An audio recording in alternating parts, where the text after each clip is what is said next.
नमस्ते. मी doctor Swati Shah 33 वर्ष स्त्रीरोग तज्ज्ञ म्हणून काम करते. लोणंद येथे माझं हॉस्पिटल आहे, जिथे माझ्याकडे ऑब्स्टेटिक, गायनॅक आणि इन्फर्टिलिटी, वंध्यत्व निवारणासाठी, सोनोग्राफी यासाठी सगळ्यासाठी पेशंट येत असतात. या माझ्या कामातला फरक म्हणजे या 10-15 वर्षात सगळ्यांना असं वाटतं की PCODचं प्रमाण का वाढलं आहे, आणि मलाही लक्ष देते की या 10-15 वर्षात वाढलं. आणि आधी इतकं नव्हतं. म्हणजे पूर्वी मुलींना पिरियड येत नाही, किंवा आला तर रेग्युलर येत नाही, किंवा पिरियड लवकर सुरू होत आहेत पण ते प्रॉपर वेळेवर येत नाहीत, ब्लिडिंग कमी होतं आहे, वजन वाढतं आहे, चेहऱ्यावर लव वाढते आहे, अस्वस्थता वाढते आहे, अशा अनेक कारणासाठी येतात. आणि बऱ्यापैकी त्याचा बेस असतो तो PCOD, म्हणजे पॉलिसिस्टिक ओव्हॅरियन डिसीज किंवा सिंड्रोम. मला तुम्हाला मेडिकल भाषेत न सांगता साध्या सोप्या भाषेत ह्याची कारणं सांगायची आहेत. तर याची पहिली कारणं म्हणजे आजकाल सर्वात प्रथम हार्मोनल इम्बॅलन्स वाढत चालला, आणि त्याच्यामुळं आपला पिरियड रेग्युलर येत नाही, कारण आपले फॉलिकल्स तयारच होत नाहीत व्यवस्थित. पॉलिसिस्टिक म्हणजे छोटे छोटे फॉलिकल तयार होतात, ते मोठे होत नाहीत कारण त्यांना लागणारे हार्मोन्स आपल्या शरीरामध्ये व्यवस्थित तयार होत नाही. आणि याची कारणं काय आहेत? तर सर्वात पहिलं कारण म्हणजे आत्ता आजकाल जीवनामध्ये वाढलेला स्ट्रेस. आणि तो कशानं वाढला? कारण आपल्याला पहिलं जग लिमिटेड होतं, आता जग मोबाईलमुळं खूप जवळ आलं आहे, आणि आपण मोबाईलमध्ये काय बघतो आहे हे आपल्याला माहीत नसतं, किंवा मुलींनाही माहीत नसतं. नको त्या गोष्टी बघितल्या जातात, किंवा ओव्हर स्ट्रेस घेतला जातो. पूर्वी जो मोबाईल नव्हता तेव्हा आपण एकमेकाशी संभाषण करायचो, आपले आयुष्य आनंदात आणि लिमिटमध्ये जगायचो. त्या गोष्टी संपलेल्या आहेत.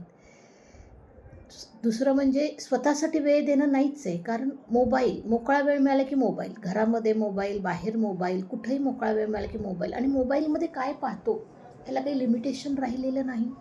नको त्या गोष्टी पण फार बघितल्या जातात, नको त्या वयात ज्याचं अर्धवट ज्ञान असतं तेव्हा बघितल्या जातात, त्यामुळे नको ते हार्मोन्स सिक्रेट होतात, त्याचाही त्रास होतो. दुसरं म्हणजे व्यायामाचा अभाव झालेला आहे, कारण प्रत्येक गोष्टीचं मशीन आलेलं आहे, आणि मशीन्स आल्यामुळं ते व्यायाम होत नाहीत. वॉकिंग करणं, किंवा काही छोट्या छोटी कामं करण्यासाठी चालत बाहेर जाणं, हा प्रकार संपत चाललेला आहे. शहरात तर पूर्णच संपलेला आहे. कोपऱ्यावर जायचं तरी लोक त्या गाडीला किक मारतात आणि जातात.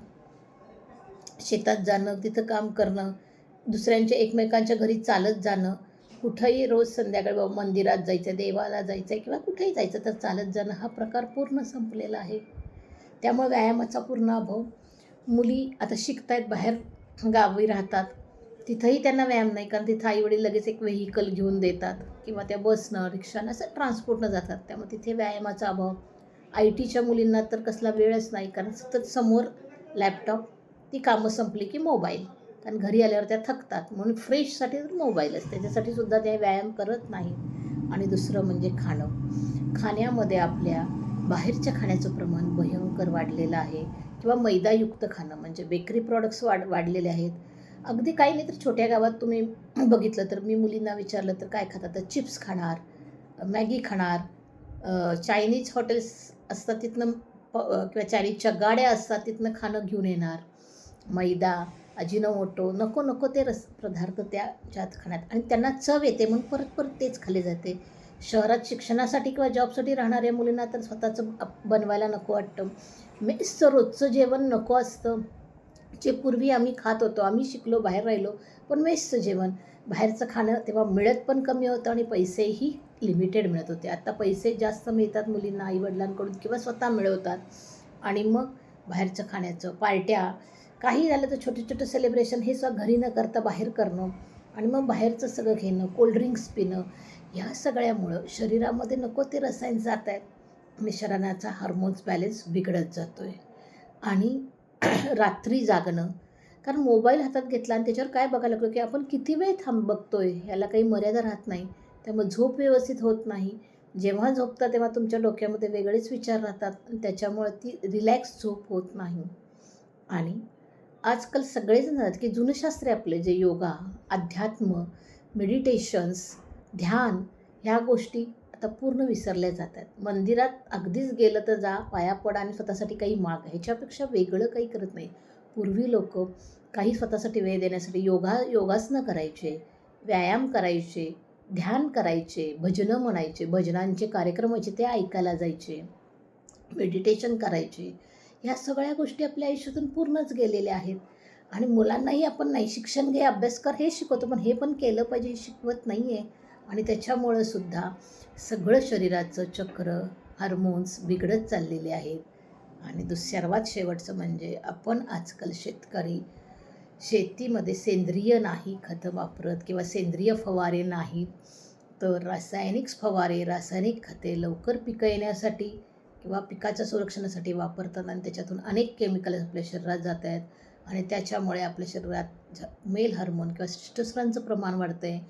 चेहऱ्यावर लव येणं, पिरियड रेग्युलर न येणं, अस्वस्थ वाटणं, पिरियडमध्ये त्रास होणं, पोटात दुखणं किंवा ब्लिडिंग न थांबणं, अशा अनेक गोष्टी होत आहेत.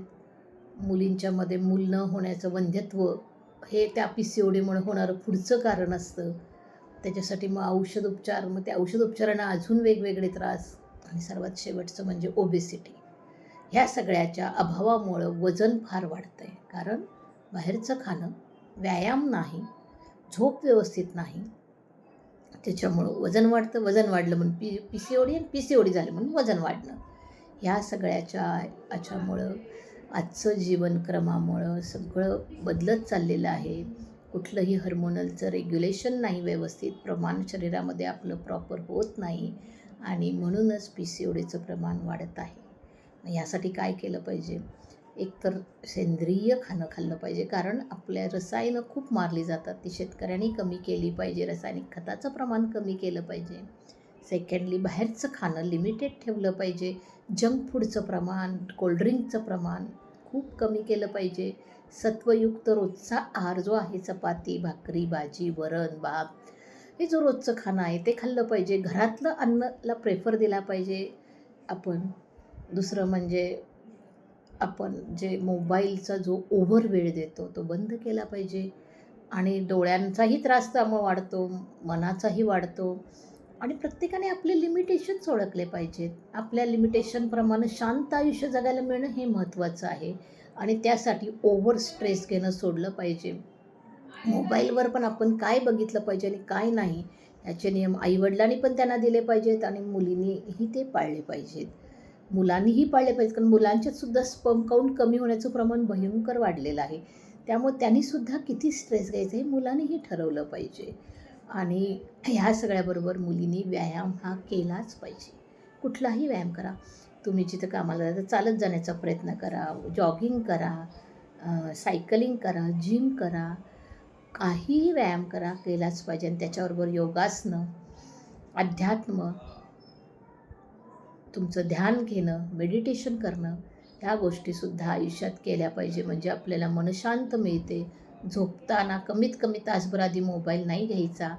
बरोबर 6 ते 7 तासाची झोप गरज आहे ती घेतली पाहिजे. आणि हे जर सगळं त्रिसूत्री वापरली तर हे जे PCODचं प्रमाण वाढले ते आपोआप कमी होईल.